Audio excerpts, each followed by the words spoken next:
everybody. Welcome to Storytime in Seacliff. And once again, how lucky can we be? We have Molly, our wonderful assistant, with us today. She's trying to get herself in a good position, right, Molly? The name of the story today is, I think you're going to enjoy it. It's Violet the Pilot. Sounds pretty interesting. Yeah. Okay. Everyone in town knew that Violet Van Winkle was a little different. For starters, she and her parents, her mom and dad, lived in an very odd-looking house. It was shaped like a boat, and it looks a little bit like a Seacliff house, but the boat part, not so much. And the other thing is that when girls and boys were usually playing with maybe their dolls or tea sets or checker games or Legos, Violet's favorite toy was a monkey wrench and a pair of pliers.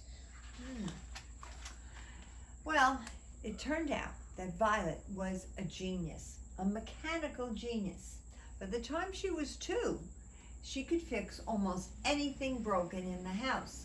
By the time she was 4, which is Molly's age, she could take apart the grandfather clock and completely reassemble it.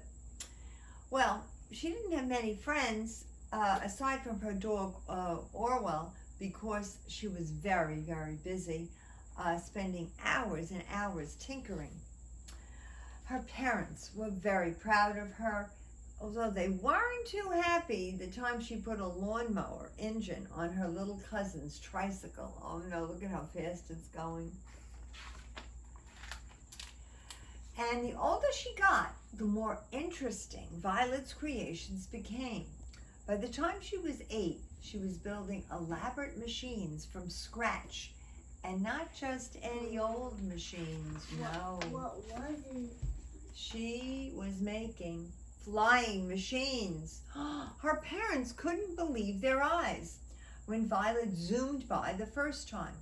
They were a little worried in the beginning, but they quickly saw that she was a pretty good pilot.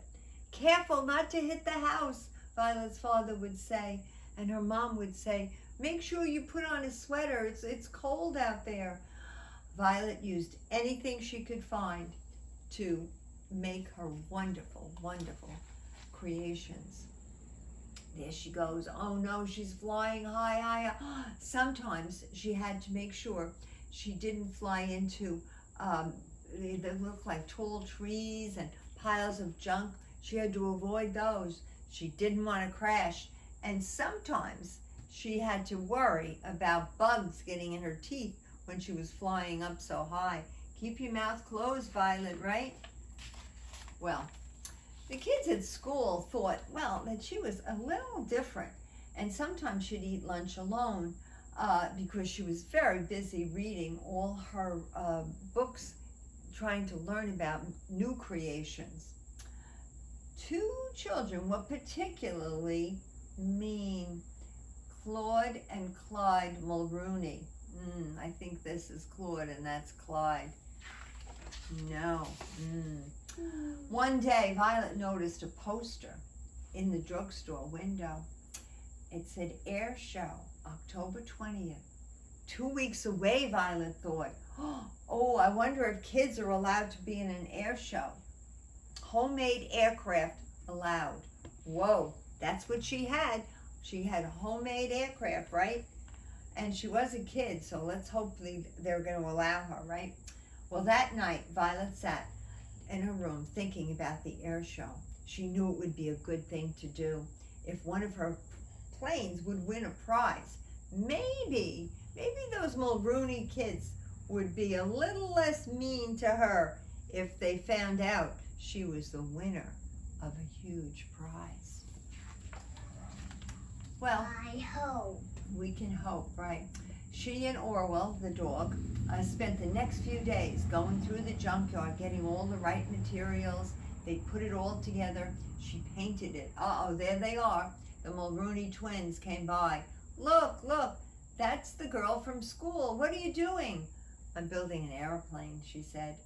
And the twins exploded with laughter. and they mumble something. We don't know what they mumbled. And Orwell barked at those boys. But Violet just kept working, and she knew that she could win a prize with her wonderful creation. Finally, she finished it after days of hard work. Wait till the people in the grandstand see my flying machine. Look at it. It looks a little bit like a boat, doesn't it? Yeah, there's Orwell down there taking the photos. So she tried it out, the test flight, and it was magnificent. Oh, it was great. Well, on the day of the air show, Violet took off, bursting with enthusiasm and excitement. Her parents' faces beamed with pride when they saw her flying away. She calculated that the trip from her home to the air show would be about 20 minutes. She'd arrived just in time for the start of the show. Suddenly, as she was flying towards the air show, she noticed something below. It was a group of scouts, and people were waving frantically. She lowered down to get a better look. Oh no, it was a troop of scouts that had run into trouble. Their boat had capsized, and they were shouting and grasping for help. Help, help, help. What's happening? They're in the water there. Well, it wasn't easy rescuing all the boys and their parents, but Violet the pilot, she did it. The name of the ship, I forgot to tell you, was the Hornet. Look at what she's doing. She's throwing over life preservers. She's throwing over ropes. And she, by the end of, I would say, 20 minutes, she had rescued them all. Whoa, whoa, whoa. She dropped them back at the hospital just to have them checked out. And she continued on to the air show. She checked her watch and said, oh no, it's 3:30. We've missed the air show. She turned her plane toward home and sighed. Oh, she was very unhappy. That evening, Violet had no appetite for dinner. She went upstairs and she sat on her bed. All of a sudden, she heard lots of noise outside the house. She and Orwell went to the window and discovered a crowd of people had gathered. Somebody spotted her. There's Violet! There's Violet! One of the children shouted, there's our hero! The Van Winkles, Mom, Dad, and Violet stepped outside, and they were squinting because of all the flash bulbs that were popping. The newspaper reporters, the mayor, the fire chief, the police chief, the kids, the teachers, everyone had learned about the rescue that Violet had done, and they were there to praise her. Young lady, I think that's the mayor. Young lady, please accept this medal on behalf of the people of this village to thank you for your kindness and your bravery. And he gave Orwell a new collar with a medal on it, and it said K9 Hero. Oh, how nice.